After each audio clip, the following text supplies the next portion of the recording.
Kumpulan khotbah lama, selamat datang di saluran kami. Di channel ini, kami akan memperkenalkan Anda, khotbah-khotbah lama dan bermakna dari para pendeta dan pembicara terkemuka.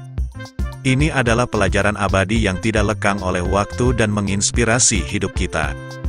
Kumpulan khotbah lama ini dibawakan oleh Pendeta Petrus Putu. Khotbah lama ini diabadikan pada hari Rabu, tanggal 11 Agustus tahun 2003, khotbah ini sudah berumur 20 tahun namun firman Tuhan selalu baru dan tidak ada yang usang. Ayat nats khotbah diambil dari Ibrani pasal 11, ayat 40. Ayat ini juga mengajarkan bahwa kita tidak perlu hidup dalam ketakutan atau keputusasaan. Allah telah menyediakan sesuatu yang lebih baik bagi kita, yaitu keselamatan yang kekal. Penyempurnaan ini mencakup pemulihan hubungan antara manusia dan Allah, pemulihan keadaan manusia yang sempurna, dan kebangkitan manusia roh. Akhir kata, jangan lupa channel kami, like dan subscribe dan bagikan video ini kepada mereka yang Anda cintai. Mari bersama-sama tumbuh dalam iman dan menjadi berkat orang di sekitar kita. Tuhan memberkati. Production 2023.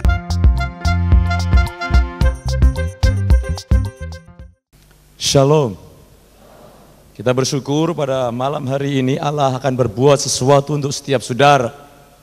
Allah akan berbuat sesuatu dan saya percaya mulai malam ini saudara akan menjadi pribadi yang berbeda sama sekali. Jadi orang yang berbeda dan orang akan mengenal engkau dengan tingkat pengenalan yang berbeda. Orang tidak lagi akan mengenal engkau dalam kelemahan saudara, dalam pergumulan saudara.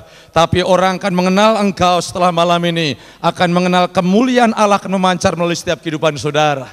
Saya mulai merasa, roh saya, Tuhan mulai berbicara banyak yang harus saya sampaikan kepada saudara.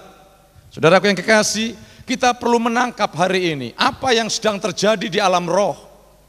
Tetapi kita akan melihat juga apa yang sedang Allah mau kerjakan. Allah mau mengadakan intervensi habis-habisan di atas muka bumi ini yang luar biasa melalui saudara dan saya. Di dalam kitab Wahyu 12 ayat 12 dikatakan, bersukacitalah hai bumi sorga dan yang diam di dalamnya, celakalah kamu hai bumi dan langit. Karena iblis turun kepadamu dengan geramnya yang dahsyat, karena ia tahu waktunya sudah singkat. Kita melihat sekarang ini iblis dengan geramnya. Dia ingin melalap setiap orang yang bisa dilalapnya.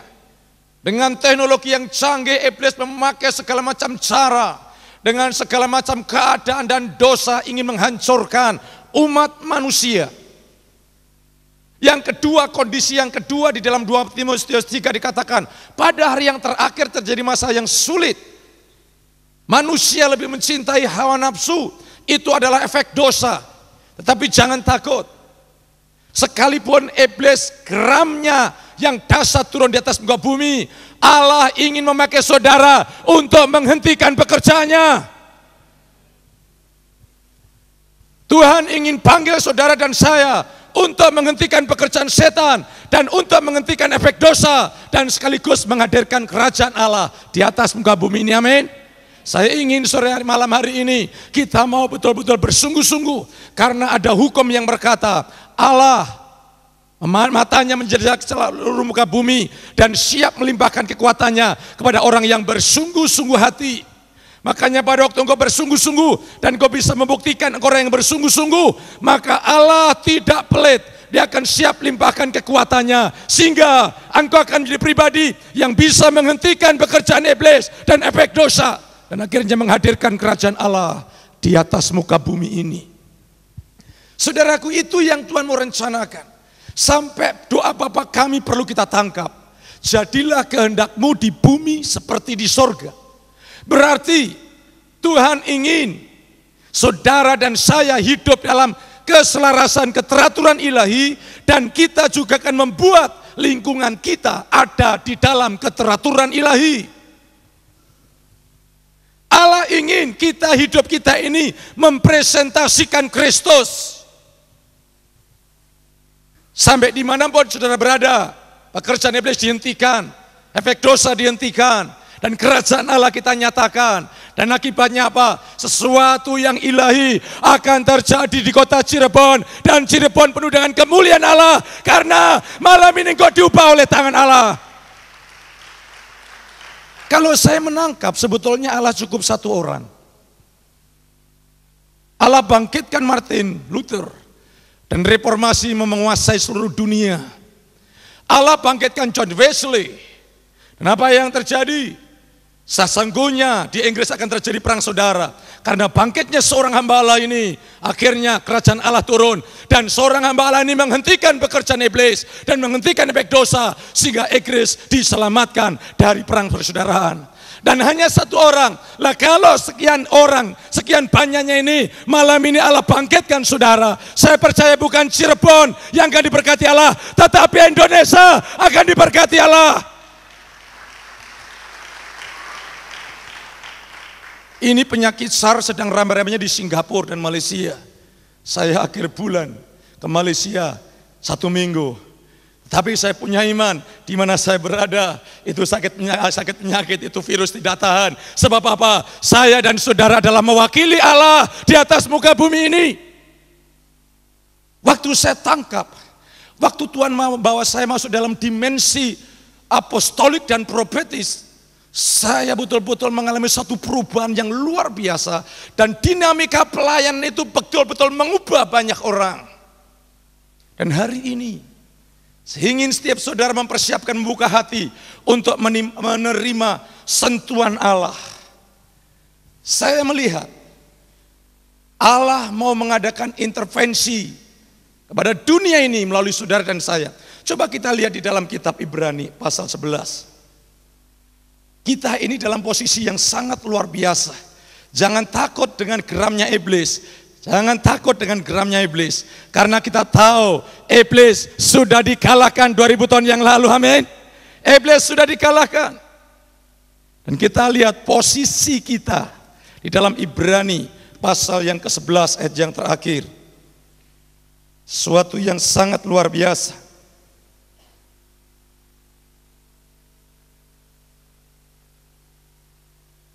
Sebab Allah telah menyediakan sesuatu yang lebih baik bagi kita.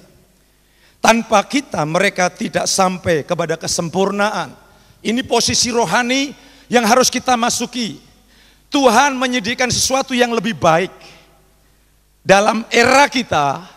Karena tanpa kita mereka tidak sempurna. Mereka itu siapa? Itu di dalam Ibrani 11 ini termasuk tokoh-tokoh iman, termasuk Rasul Petrus, para Rasul Paulus dan lain sebagainya. Tanpa kita, mereka tidak masuk dalam kesempurnaan.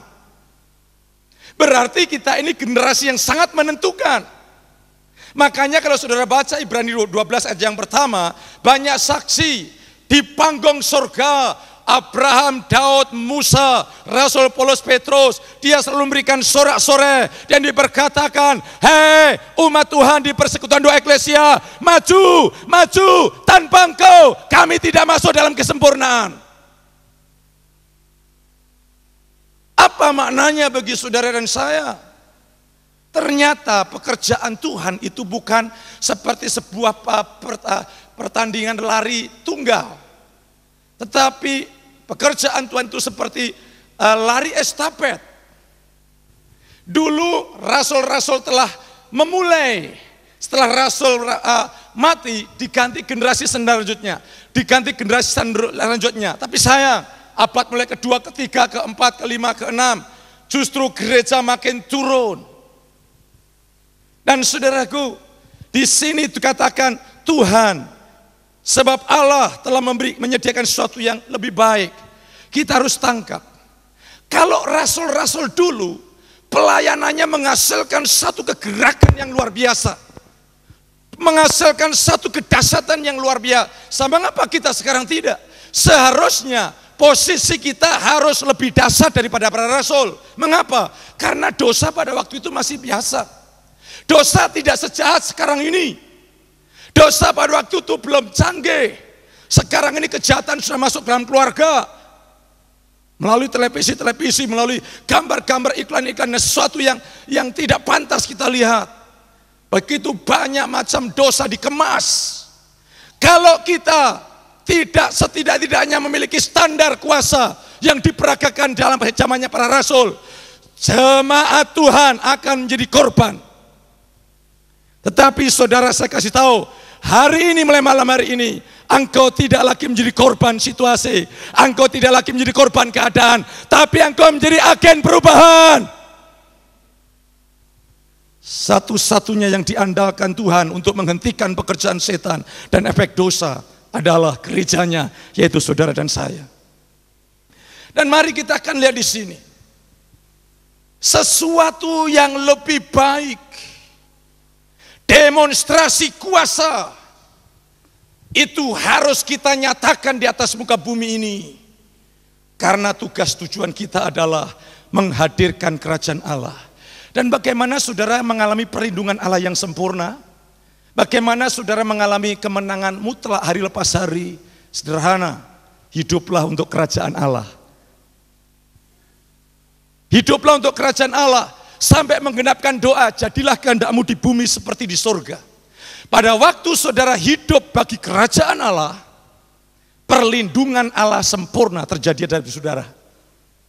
Saya baru melayani kira-kira 2-3 bulan yang lalu. Asistennya sudah dulu saya bagikan, asistennya Nyer Kidul. Waktu orangnya kami layani, dan terakhir kami layani dia menyerah, dia mau dilepaskan. Waktu saya pulang ke Kudus, dia SMS sama saya, bagaimana kabarnya Pak Petrus? Dia pikir ada dampak apapun, saya tulis, saya dilindungi Allah dengan sempurna. Saya tidak takut lagi, sebab saya tahu iblis sudah dikalahkan 2000 tahun yang lalu. Apapun keadaannya, dia sudah kalah. Kemarin saya waktu ada dalam pelayanan anak-anak muda, Allah melawat. Ada satu orang yang dia belajar magic, dia manifestasi, setannya manifestasi. Dia berkata, saya ini panglima. Saya bilang, saya tidak takut. Saya ini Lucifer. Saya lihat matanya, sekalipun kau Lucifer, aku tahu tidak takut, karena kau sudah dikalahkan. Dan saya lihat matanya terputar-putar. Saya katakan, engkau pembohong. Makanya kalau ngusir setan jangan ditanya-tanya, dia jawabannya pasti bohong. Kurang ajar setan tuh saudaraku. Waktu saya melayani itu, asistennya Nyer Kidul, sedang saya layani, saya ngomong sama istrinya saja, ngomong setannya masuk. Dia ngasih saya 3 nomor lotre saudaraku. Pendetanya mau disuap lagi, memang kurang ajar dia dulu. Tetapi jangan takut, kuasa atas setan ada dalam tangan saudara, amin. Nggak usah pedulikan, nggak usah pedulikan. Hari ini, saudaraku, pelayanan kerasulan dan kenabian mulai dipulihkan lagi. Ini pelayanan yang membangun dasar yang benar, yang mengubahkan hidup orang-orang yang percaya. Dan pelayanan kenabian sangat dibutuhkan, karena dia dapat menangkap pesan surga, sehingga apa yang disampaikan adalah berita message yang segar dari surga. Dan ini yang sedang dibutuhkan. Kerasulan itu mengajar, menanam pondasi dasar, itu membuat tidak digoyahkan sama sekali. Waktu saya berdoa, saya tangkap, apa Tuhan yang kau kehendaki di tengah-tengah gerejamu, umat-umatmu di Cirebon. Tuhan bicara, aku ingin umat-umatku dan pelayan-pelayanku memiliki tingkat efektif dan efisien yang tinggi untuk berhasil dalam sebuah pelayanan dan untuk menyatakan kebenaranku dalam hidup sehari-hari. Saya tangkap pesan itu. Dari pesan itu saya tangkap mulai itu seperti password. Saya mulai buka Alkitab dan saya lihat Alkitab ini hidup semua. Karena message-nya segar dari surga. Dan saudara kekasih, mengapa gereja lemah? Saya gembala. Kadang-kadang frustasi, saya dulu tidak mengerti. Jemaat tahu kebenaran tapi tidak mampu melakukan. Dia tahu yang jahat tidak punya kuasa menolak. Saya berdoa puasa, saya menangis. Tuhan bangkitkan. Ternyata 2 sisi dimensi ini telah hilang dari gereja. Padahal di dalam Efesus 2 ayat 20, gereja itu dibangun di atas dasar para rasul dan para nabi. Dan Yesus menjadi batu penjuru. Dan 2 pelayanan ini telah dibuang dari gereja Tuhan. Dan gereja Tuhan dikendalikan oleh gembala di dalam pengurapan penggembalaan. Dan pengurapan penggembalaan itu hanya bisa menghasilkan jemaat aktif beribadah, menjadi pendengar firman Allah, berhenti sampai di situ. Tapi pengurapan kenabian itu akan membongkar. Pengurapan kerasulan itu akan menanamkan kebenaran dan mengalirkan karunia-karunia. Saya dulu tidak mengerti. Pada waktu Allah mulai mengubah dimensi saya, jemaat yang kami layani berubah begitu saja. Setiap saya masuk di satu tempat ketemu sama orang, orang dirubah begitu saja. Karena saya tangkap dimensi pelayanan para rasul. Dia sebetulnya melayani dengan teknologi yang canggih. Itu sudah hilang dari gereja Tuhan. Banyak gereja Tuhan kalau tidak hati-hati pelayanannya secara manual. Contohnya, kalau saudara dulu secara manual belum ada teknologi canggih, ke Amerika dengan kapal laut itu bisa berbulan-bulan. Tapi dengan teknologi, dengan pesawat terbang hanya kira-kira 1-2 hari bisa. Kalau saudara bergerak dengan teknologi canggih dari sorga, maka yang digumulkan bertahun-tahun akan dirubah hanya dalam waktu sekejap. Dulu orang ingin merobohkan sebuah bukit, itu berbulan-bulan dengan alat-alat yang sederhana. Sekarang dengan dinamit sekali hantam itu rata. Kalau di dunia ada penerobosan di bidang teknologi, dari surga pun ada penerobosan ilahi, yang mana malam hari ini engkau tidak akan pernah sama lagi. Saya jamin engkau tidak akan pernah sama lagi. Apa itu teknologi ilahi? Ternyata itu adalah dinamika roh, intensitas roh, pewahyuan roh, bergerak di dalam kuasa Roh Kudus. Tapi itu sudah banyak hilang. Tapi saya ingin bangkitkan kembali supaya saudara bukan menjadi jemaat yang menjadi korban situasi dari pengubah situasi. Akan tiba saatnya, saya kasih tahu, 2 tempat ini akan berbeda. Ini pelayanan yang sangat luar biasa, gereja yang peduli. Tapi akan tiba saatnya, doa permohonan dan doa ucapan syukur, isinya banyak doa pengucapan syukur. Akan tiba saatnya, amin. Dan malam ini Allah mulai menggenapkan dalam hidup saudara. Pada waktu engkau hidup bagi kerajaan Allah, perlindungan Allah sempurna terjadi dalam hidup saudara. Dan saudara menang dari konflik batin, saudara menang dari pencobaan, saudara menang dari segala perkara. Asal tujuan kita adalah untuk menghadirkan kerajaan Allah di atas muka bumi ini. Dan saudaraku, saya ingin bagikan pada malam ini sesuatu yang luar biasa bagaimana. Pelayanan kenabian, pelayanan kerasulan, itu satu pelayanan bukan sekedar memberikan informasi, tetapi mengalirkan impartasi. Beda. Pelayanan banyak pelayanan yang disajikan dalam bentuk memberikan informasi. Khotbah disampaikan dengan memberikan informasi. Jemaat sudah tahu. Jemaat sudah tahu ini baik, ini jahat, sudah tahu. Problemnya jemaat tidak mampu. Nah, pelayanan impartasi itu memberikan pengetahuan pada jemaat sekaligus mengalirkan kekuatan, dan apa yang terjadi waktu berjemaat hidup di dalam kekuatan Allah, dia akan mampu menghadapi segala tantangan yang ada. Mengapa?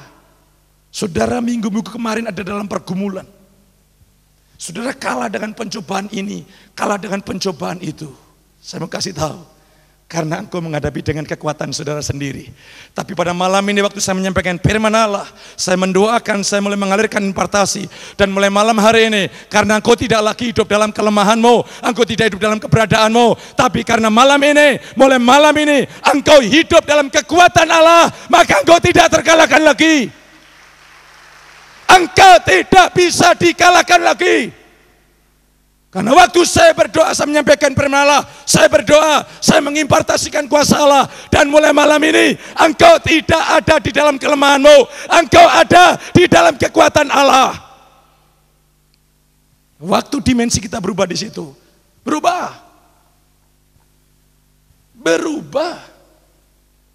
Dan saudaraku, waktu saya menangkap ini, waduh, saya bersyukur, saya berterima kasih kepada Tuhan. Saya betul-betul bergairah. Dan saya hari ini, saya mau bagikan kepada saudara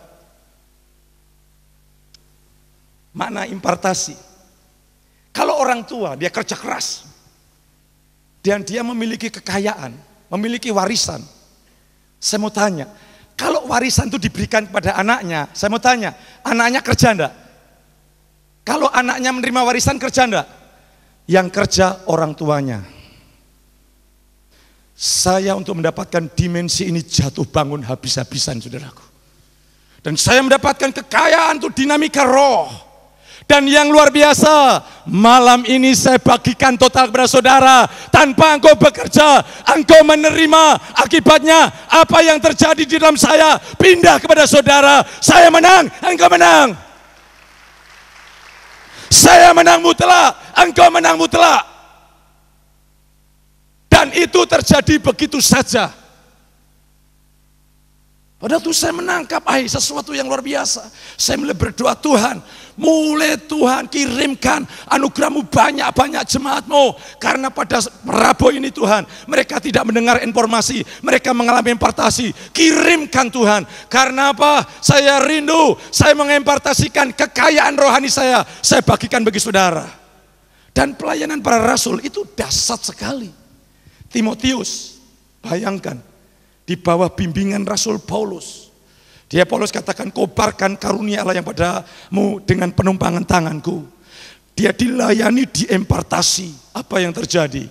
Timotius, dia bisa mengalahkan kemanusiawiannya. Dia bisa mengalahkan keterbatasannya. Dalam usia 17 tahun, dia sudah menggembalakan jemaat dewasa. Begitu luar biasa. Ternyata metode pelayanan Rasul Paulus adalah mengimpartasikan dinamika roh yang terjadi dalam hidup Paulus pindah sehingga Timotius walaupun muda dia punya kapasitas seperti bapak rohaninya. Tidak heran kalau Timotius yang 17 tahun bisa menggembalakan jemaat dewasa. Mungkin orang tua umur 50 tahun melihat remaja 17 tahun ini, dia melihat ini kemuliaan Allah. Dia tunduk, dia dengar-dengaran. Karena apa? Karena kapasitas yang Timotius miliki itu sekualitas bapak rohaninya.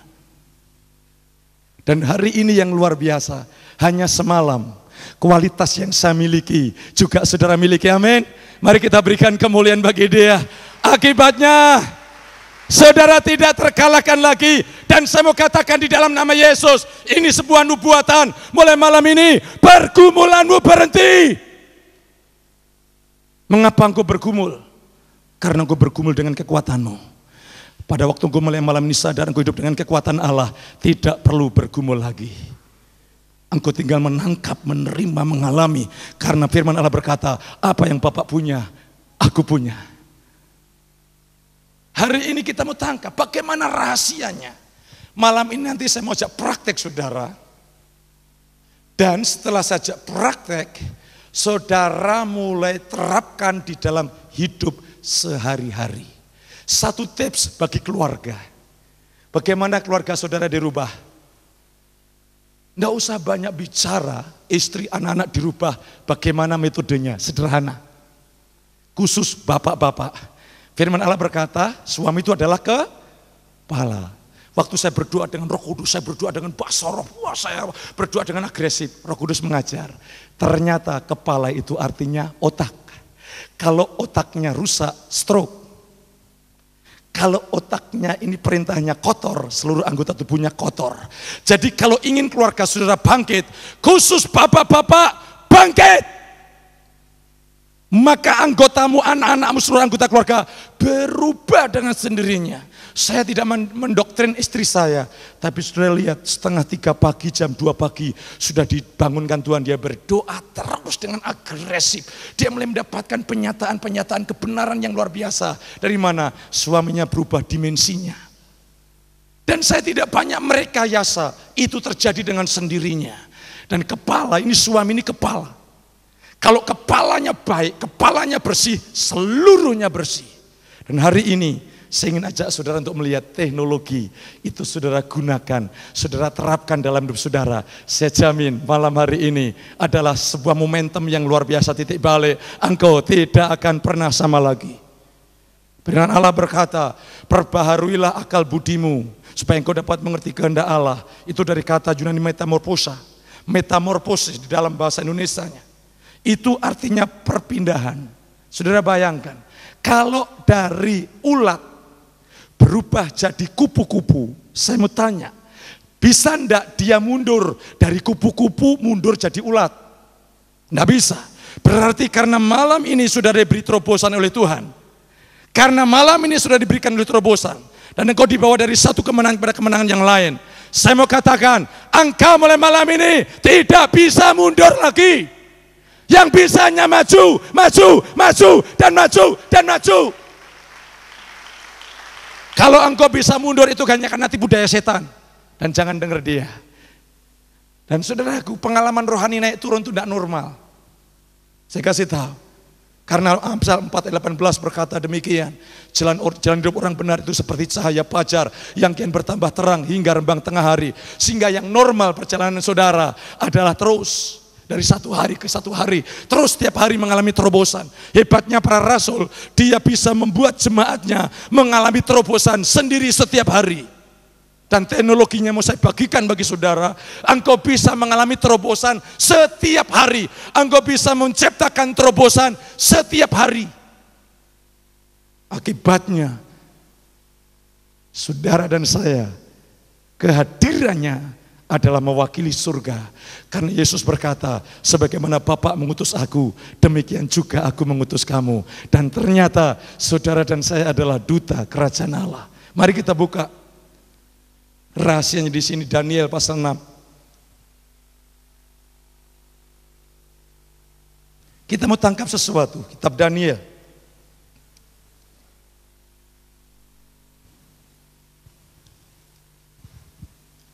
Ada sesuatu yang ilahi. Daniel pasal yang ke-6, ayat yang ke-4.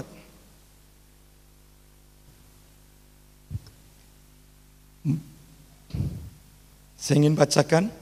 Maka Daniel ini melebihi para pejabat tinggi dan para wakil raja itu karena ia mempunyai roh yang luar biasa dan raja bermaksud untuk menempatkannya atas seluruh kerajaannya. Di sini rahasianya sederhana, kerajaan Allah ini sederhana. Daniel punya roh yang luar biasa. Daniel punya roh yang luar biasa. Dan kalau saudara lihat, tidak perlu berkhotbah, sudah bisa menghadirkan kerajaan Allah di atas muka bumi. Dan di dalam pemerintahan Darius, pada waktu dia dimasukkan ke lubang singa karena ketaatannya kepada Allah, waktu dia keluar dari lubang singa tanpa sebuah khotbah, apa yang terjadi? Raja bangkit berdiri dan menulis surat, hei semua bangsa di bumi, diberkatilah, dan rakyat di dalam kerajaanku mulai saat ini harus menyembah, takut dan hormat kepada Allahnya Daniel. Daniel tanpa khotbah sudah bisa melahirkan kebangunan rohani. Mengapa? Karena Daniel punya roh yang luar biasa. Waktu engkau saudara memiliki roh yang luar biasa, kata-kata saudara punya dampak, punya impact yang ilahi yang luar biasa. Mungkin saudara khotbah biasa-biasa, tapi pada waktu engkau mulai menyampaikan firman dengan dinamika roh, maka itu punya dampak yang ilahi. Di sini saya menangkap Daniel punya roh yang luar biasa. Dan orang yang punya roh yang luar biasa, kita cek, Daniel berdoa sehari 3 kali. Seperti yang biasa dilakukan. Dan ada peraturan baru selama sebulan, jikalau ada orang meminta sesuatu selain kepada raja, baik itu kepada Allah dewanya, masuk lubang singa. Roh yang luar biasa dibuktikan sekalipun diancam hukuman mati, tidak terintimidasi. Jadi kalau roh saudara masih bisa khawatir, takut, cemas, itu sedang membuktikan bahwa roh saudara dalam dimensi yang biasa-biasa. Memang Alkitab katakan begini, roh penurut tubuh lemah, itu posisi roh yang biasa. Malam ini saya akan berikan teknologinya, bagaimana saudara memiliki roh yang luar biasa. Jadi saudaraku, kalau kita ini gampang dipengaruhi situasi, kondisi, dan keadaan, itu hanya membuktikan satu, roh kita ini biasa. Orang yang kuat itu bukan kuat secara fisik, orang yang kuat itu adalah orang yang kuat secara roh. Dan bagaimana saudara membangun manusia roh sampai kuat luar biasa, tidak terintimidasi, tidak takut, menang atas dosa, menang atas pergumulan sehari-hari, menang atas pencobaan. Itu hanya bisa terjadi kalau roh saudara luar biasa. Jemaat kami, dia seorang aktivis salah satunya. Dia sungguh-sungguh, dia betul-betul ingin menyerahkan hidupnya untuk Tuhan. Dia punya satu usaha, tapi dia ingin, pokoknya saya ingin menyerah sama Tuhan.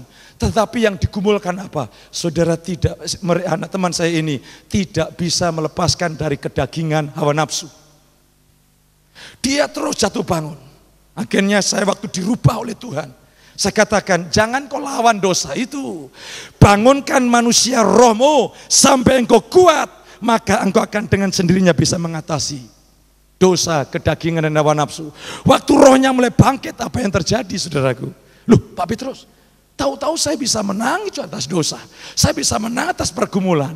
Kita kalau dengan cara manual, kita mengatasi dosa, kita mengatasi pencobaan, kita mengatasi dengan kekuatan kita. Tapi waktu kita membangun dinamika roh, waktu roh kita luar biasa, yang kemarin menjadi pergumulan, engkau akan lewati penuh dengan kemenangan Allah, amin. Hari ini bagaimana Pak rahasianya memiliki roh yang luar biasa? Mengapa ada seseorang yang bisa mengasihi musuhnya? Begitu sederhana dan mudah.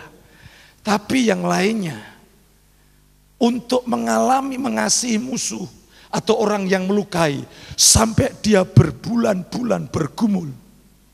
Sebetulnya orang ini yang berbulan-bulan bergumul, sebetulnya dia hanya sedang ingin menaikkan stamina rohnya.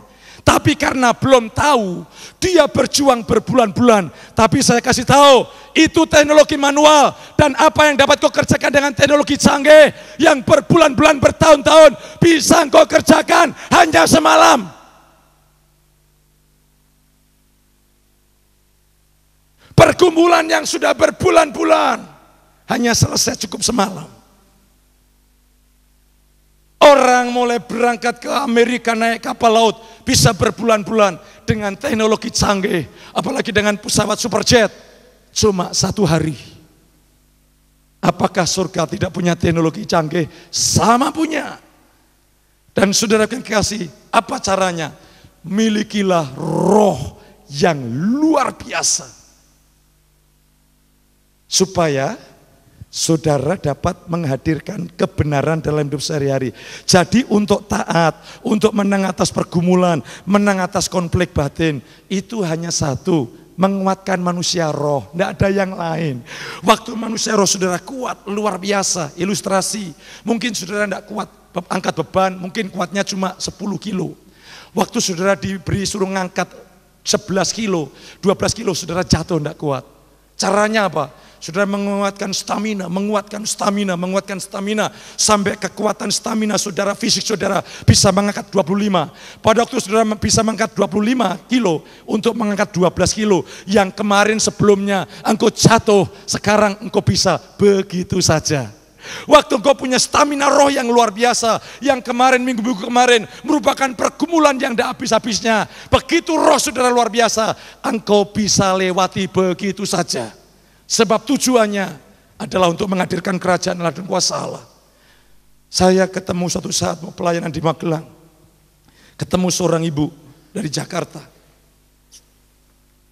Dia seorang pengusaha sepatu, dan dia ikut sekolah di sekolah Alkitab karena yang punya itu masih keluarganya.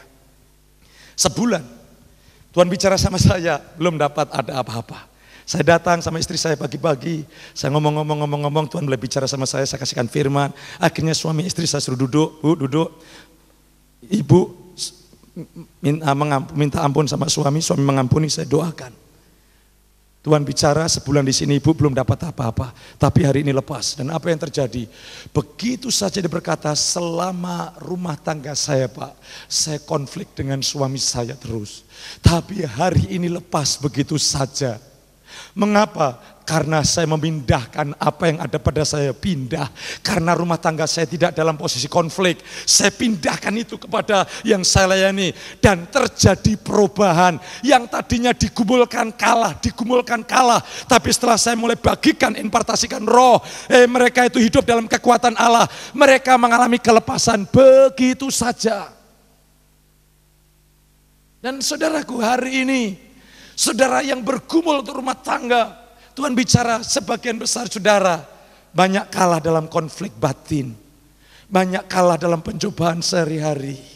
Tapi malam hari ini Tuhan bicara, aku akan mengadakan perubahan besar-besaran. Sehingga saudara pasti akan mengalami kemenangan yang luar biasa. Caranya bangun manusia roh.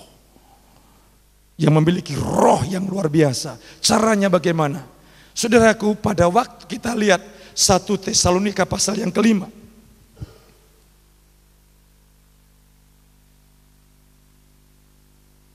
Saya berikan arahan, nanti kita praktekkan. 1 Tesalonika 5 ayat 23.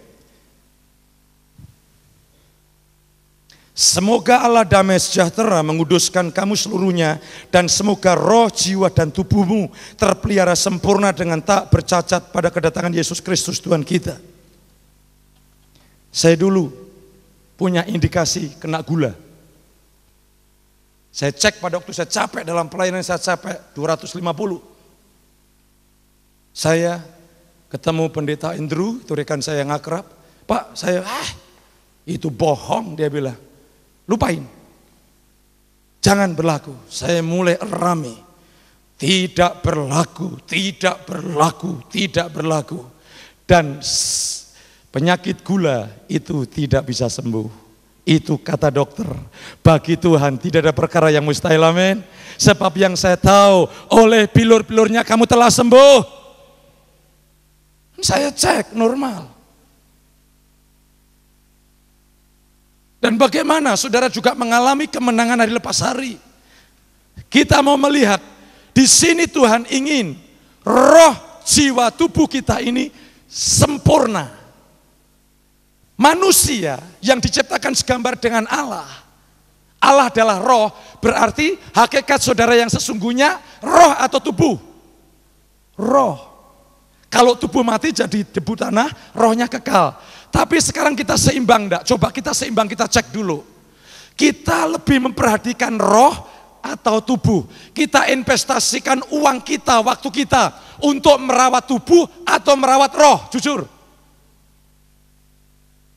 Sehari, coba kita sehari make up pipi berapa jam?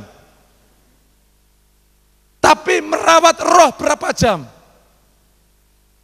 Itu ketidakseimbangan sedang terjadi. Saudaraku, kalau engkau ingin kuat menang, itu rawat manusia roh saudara lebih di atas segala-galanya, amin. Itulah sebabnya Salomo berkata, jagalah hatimu dengan segala kewaspadaan. Kita ini investasikan waktu, uang kita untuk pakaian. Coba saudaraku, untuk pakaian, untuk makan, sekali makan 200.000, sekali makan 1 juta, untuk beli kaset buku rohani yang seharga 100.000, geleng kepala sampai 12 kali. Mahalnya. Mengapa tidak terjadi keseimbangan? Karena saudara tidak membangun manusia roh sedemikian rupa. Akibatnya saudara gampang kalah dengan perkara-perkara yang sederhana. Tapi hari ini investasikan waktu, waktu saudara untuk membangun manusia roh lebih di atas segala-galanya. Dan kekuatan saudara itu tergantung dari kedua manusia roh saudara. Kalau manusia roh saudara kuat dan luar biasa, semua akan teratasi secara ilahi. Semua akan teratasi secara ilahi. Saya mulai banyak mengalami mujizat. Suatu saat saya diberadabkan, saya di Belgium 12 siang. Saya datang dengan istri saya, ada seorang ibu yang histeris mau bunuh diri. Wih, di depan saya ke rumahnya itu mulai jatuh bangun. Saya tidak bisa apa-apa, saya melihat, aduh, saya susah kalau melayani ibu-ibu. Saya pegang, wong dia itu kalau diam saya pegang pasti pas.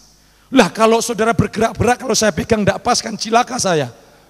Itu pergumulan sendiri. Saya tanya Tuhan, Tuhan ini saya juga bingung ini. Tuhan kasih penglihatan sama saya. Yesus meneduhkan gelombang. Langsung saya pegang agak tipis kepalanya dalam nama Yesus. Teduh, teduh, teduh. Langsung tertidur tanpa minum obat tidur. Saya tunggu beberapa saat dia bangun. Ngomong-ngomong sharing. Dan mengalami kelepasan. Begitu saja terjadi. Tadinya mau putus asa, mau bunuh diri. Dirubah seketika itu terjadi, luar biasa. Mengapa? Saya waktu impartasikan sesuatu, dia tidak hidup dengan kekuatannya. Dia tidak hidup dengan pergumulannya. Dia tidak hidup dengan kelemahannya. Dia hidup dengan kekuatan Allah. Dan hari ini, waktu saudara mulai bangkit, saya percaya saudara akan membuat orang lain juga bangkit.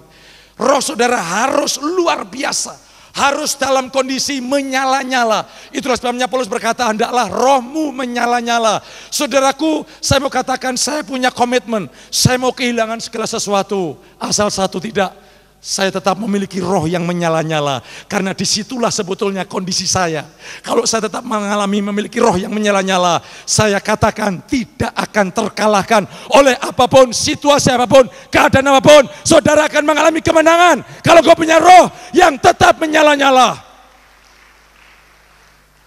Seringkali hanya masalah uang 500 juta, kita izinkan roh kita terluka. Tapi hari ini, jaga roh saudara untuk tetap sempurna, hidup luar biasa, menyala-nyala. Nah, caranya bagaimana Pak? Pada waktu saudara lahir baru, Yeskiel pasal 36, waktu saudara lahir baru, saudara diberi roh yang baru, kudus, suci dan sempurna. Tapi tidak berkembang. Bahkan seringkali anak-anak Tuhan rohnya tercemar. Pada waktu rohnya tercemar, maka aliran Roh Kudus berhenti. Pada waktu aliran Roh Kudus berhenti, saudara akhirnya hidup bukan dipimpin roh, dipimpin oleh hanya alasan untung dan rugi untuk kepentingan diri. Ini mengerikan. Saudara bisa ke gereja, aktif pelayanan, tapi tidak mengalir dari aliran roh. Akibatnya semua kita hitung dengan untung dan rugi. Tapi kalau engkau berjalan dalam roh, engkau tidak ukur dengan untung dan rugi, tapi engkau ukur mempermuliakan Allah atau tidak. Banyak anak Tuhan, aliran roh berhenti, tapi masih ke gereja, masih berdoa, masih baca firman Allah. Saya kasih tahu, itu tidak mengubah karena engkau melakukan seragami agamawi dengan kekuatanmu. Tapi waktu rohnya kembali bergerak, teknologi ilahi akan terjadi. Hanya sekejap, engkau dirubah Allah luar biasa. Saudaraku, sederhana. Saya umpamanya simpati, hormat, respect dengan salah satu pendeta Yakub Nahawai umpamanya. Saya hormat sama dia. Tapi suatu saat ada orang datang pada saya. Dia mulai menjelek-jelekan. Dia mulai mendiskreditkan. Setelah saya mendengar, sikap saya berubah dengan Pak Yakub Nahawai. Itu rekan saya. Saya mulai tidak respect, saya mulai tidak hormat. Itu apa yang sedang terjadi. Roh saya tercemar. Berarti kalau engkau punya kebencian, engkau sedang tercemar. Dan pada waktu engkau hidup dalam kebencian, roh saudara tercemar, engkau hidup dengan kekuatan saudara sendiri. Saya melayani seorang suami, Pak, saya mau bunuh itu kakak ipar saya mau bunuh dia, karena dia punya kepahitan. Sudah berhari-hari akhirnya dia datang, oke, saya dengerin, oke, pada malam ini gantian saya bicara. Saya ngomong, sederhana, ampuni istrimu, kakak iparmu, mertuamu, saya bimbing dalam nama Yesus. Saya mengampuni mertua, istriku, kakak iparku. Apa yang terjadi? Loh Pak, saya berubah Pak.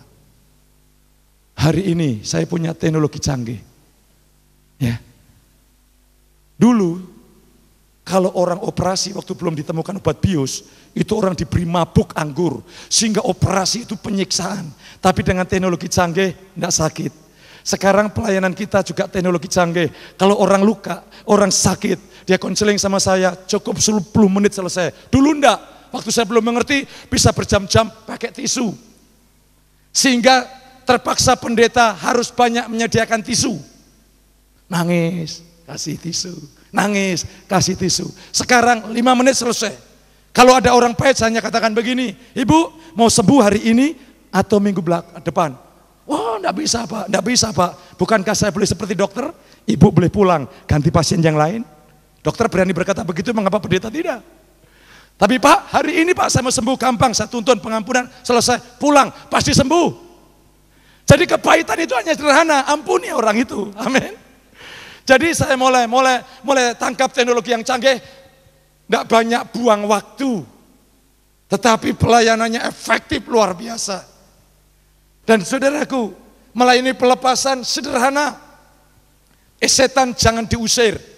Caranya supaya tidak ada manifestasi sederhana. Ajak orang yang punya ilmu itu menyangkali dengan aktif, maka setan tidak akan manifestasi. Saya pernah diajak itu kakak ipar saya, dia kepala ICU. Saya disuruh mendoakan seorang pemuda yang terikat obat bius dan dia punya ilmu harus dilepaskan.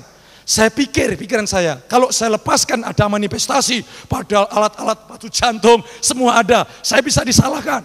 Saya berdoa ke rumah sakit, Tuhan kasih hikmat.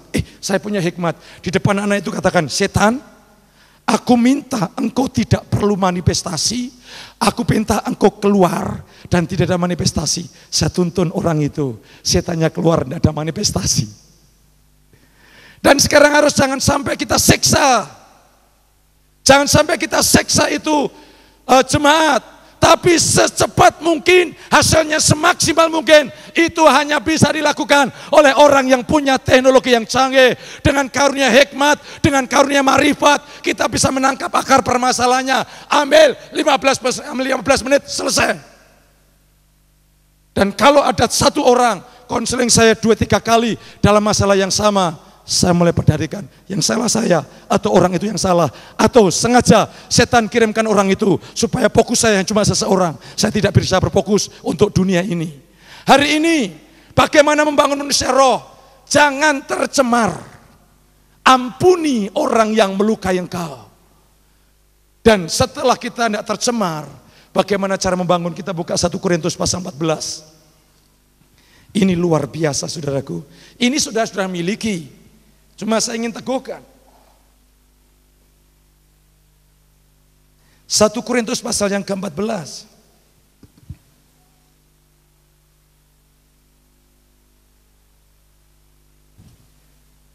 Sekarang Tuhan berikan visi kepada saya untuk menjangkau para hamba-hamba Tuhan. Karena Tuhan mengajar layani secara strategis. Saya menghantam para pelayan-pelayan Tuhan. Hasilnya luar biasa, impactnya luar biasa. Jadi saya kalau sudah melihat pelayan-pelayan Tuhan, hamba-hamba Tuhan, aduh gairahnya luar biasa. Orang saudaraku, saudara harus punya roh yang luar biasa. Orang yang punya roh luar biasa itu bedanya bagaimana? Sebelum saya jelaskan ini supaya saudara merindukan.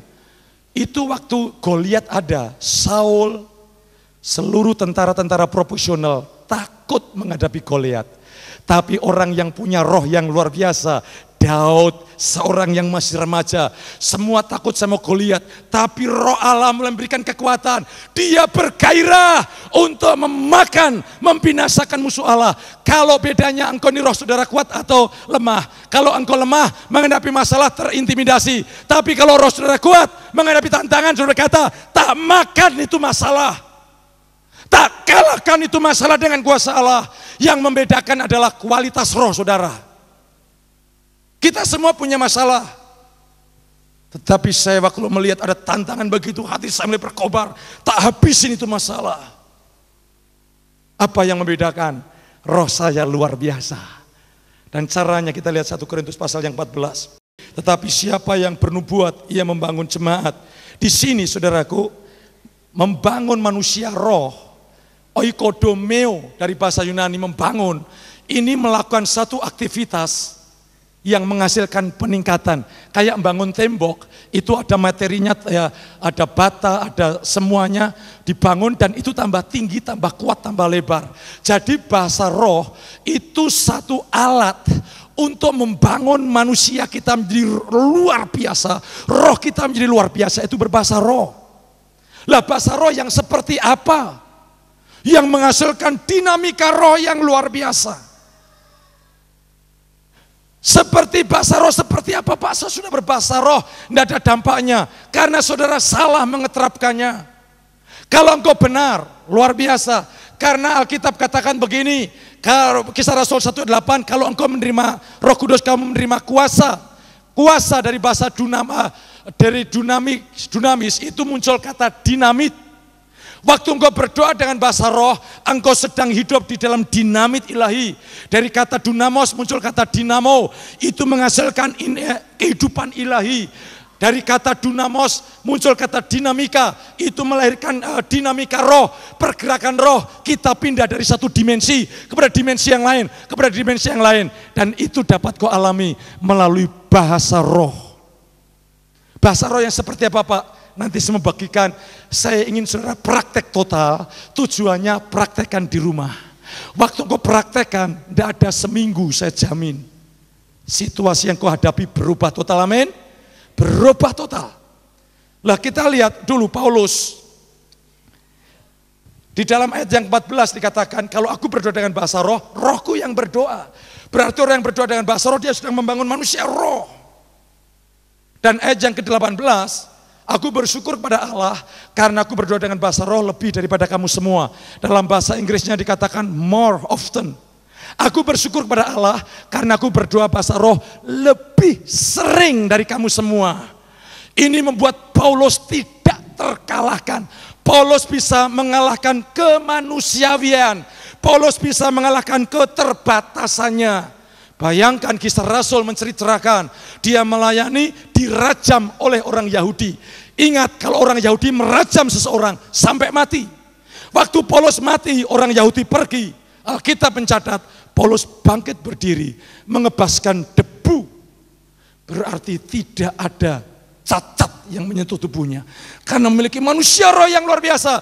Bisa mengalahkan keterbatasan kemanusiawian kita. Mengapa? Karena Paulus berdoa dengan bahasa roh lebih sering dari jemaat. Lah problemnya jemaat hanya berdoa bahasa roh kalau menyembah di gereja. Atau banyak pelayan Tuhan berdoa bahasa roh kalau disuruh berdoa.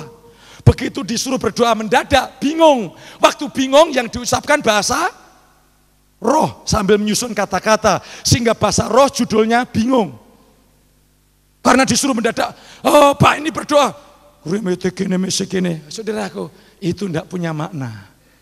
Bagaimana bahasa roh? Paulus katakan kalau aku berdoa bahasa roh aku membangun manusia roh. Berarti bahasa roh harus ada materinya, harus ada metodenya. Materinya itu firman Allah. Jadi saudaraku, saya praktekkan di rumah begini. Nanti terus kita praktekkan. Pertama-tama kalau berdoa bahasa roh, jangan pikiran saudara kosong. Pikiran saudara harus merenungkan, mengimajinasikan firman. Imajinasi pikiran ini sama dengan sosialisasi rohani. Jadi seperti umpamanya pemerintah ingin mengadakan peraturan, dia diberikan sosialisasi dulu, dipersiapkan dulu semua infrastrukturnya, sehingga waktu peraturan dijalankan semua akan bisa menerima. Jadi saudaraku, waktu kita berdoa dengan merenungkan firman, mengimajinasikan, kita sedang mensosialisasikan rohani, sehingga nanti apa yang surga kerjakan terjadi dalam hidup kita begitu saja. Kita membangun infrastruktur yang memungkinkan apa yang terjadi di surga terjadi dalam hidup kita. Karena jadilah kehendakmu di bumi seperti di surga. Bagaimana caranya? Berdoa bahasa roh, jangan biasa-biasa saja. Ini betulnya satu season sendiri, tapi saya akan persingkat. Berdoa dengan bahasa roh yang agresif dan ekspresif. Roh itu di dalam. Ingat, tubuh ini hanya alat. Sarana, jiwa hanya sarana untuk roh yang sudah bersatu dengan Roh Kudus ini terekspresi. Jadi caranya berdoa dengan bahasa roh sampai tubuh kita ini mengekspresikan apa yang digerakkan. Kalau Roh Kudus gerakkan, tanganmu bergetar, gerakkan. Saya di rumah kalau berdoa bahasa roh, saya duduk, saya bangkit berdiri, saya mulai jalan, saya mulai di depan kaca, mulai Tuhan berikan pewahyuan, saya katakan firman Allah, hei Petrus, engkau hamba Allah yang tidak akan terkalahkan. Waktu inspirasi keluar, saya mulai katakan itu. Jadi saudaraku, pertama-tama waktu kita mau praktek, renungkan firman. Firman yang hidup. Imajinasikan. Sehingga betul-betul luar biasa. Dan apa isi firman Tuhan hari ini? Sederhana. Saudara, saya mau katakan dalam nama Yesus, mulai malam ini gue berhenti bergumul, amin. Dan gue akan masuk dalam kemenangan Allah. 1 Korintus pasal 15 ayat 57 berkata begini, syukur kepada Allah karena telah memberikan kemenangan kepada kita oleh Yesus Kristus. 2 Korintus 2 ayat 14 berkata begini, syukur kepada Allah yang di dalam Yesus selalu membawa kami di jalan kemenangannya. Sehingga saya mau kasih tahu, kemenangan itu bukan saudara usahakan. Kemenangan itu saudara dapatkan melalui iman di dalam Yesus. Sehingga saya kasih tahu, setiap saudara yang percaya kepada Yesus, posisi saudara penuh kemenangan, penuh tegak berdiri. Kalau sampai engkau merasa lemah, itu tipu daya setan. Kemenangan bukan saudara perjuangkan, engkau berangkat dari kemenangan. Dan proses pendewasaan, proses pengudusan, artinya kita hidup sesuai dengan identitas kita di dalam Yesus. Saudara sudah dalam posisi penuh kemenangan. Ibrani 10 ayat 14. Ia telah menyempurnakan sekali untuk selama-lamanya. Sehingga kondisi roh saudara kudus, suci, sempurna. Proses pendewasaan kita hidup sebagaimana identitas dalam Kristus. Waktu malam hari ini, posisi saudara bayangkan, engkau berdiri tegak. Apapun tidak bisa mengalahkan saudara. Mungkin waktu kemarin-kemarin, pencobaan kemarin yang mengalahkan saudara muncul. Pastikan dia dalam alam roh saudara, aku menang, aku menang, aku menang, aku menang. Maka apa yang terjadi? Di alam fisik engkau menang mutlak. Dan waktu pikiran saudara membayangkan firman Allah, berdoa bahasa roh seagresif mungkin. Waktu saudara berdoa bahasa roh, mulai muncul kebenaran, itu doakan dengan bahasa Indonesia. Saya kasih contoh. Saya dulu dapat firman dalam, ini contoh untuk praktek, arahan, dalam Hakim-Hakim 5 ayat 31, orang yang mengasihi Tuhan itu bagaikan matahari terbit dengan segala kemegahannya. Saya tidak tahu artinya itu. Saya bayangkan hidup saya kayak matahari terbit, saya berdoa. Begitu saya berdoa muncul inspirasi. Matahari begitu naik, kegelapan pergi. Dan matahari tidak bisa campur dengan gelap. Saya mulai katakan, saya terapkan, mulai hari ini hidupku bagaikan matahari. Dosa tidak berkuasa, apapun tidak berkuasa, aku menang mutlak. Waktu saya berdoa begitu, saya menerapkan, saya mengalami kemenangan yang luar biasa. Hari ini, imajinasikan saudara sudah dalam posisi yang penuh kemenangan, kudus secara sempurna oleh karena pengorbanan Yesus. Dan itu berdoa dengan bahasa roh yang agresif. Berdoalah seperti belum pernah engkau lakukan malam ini.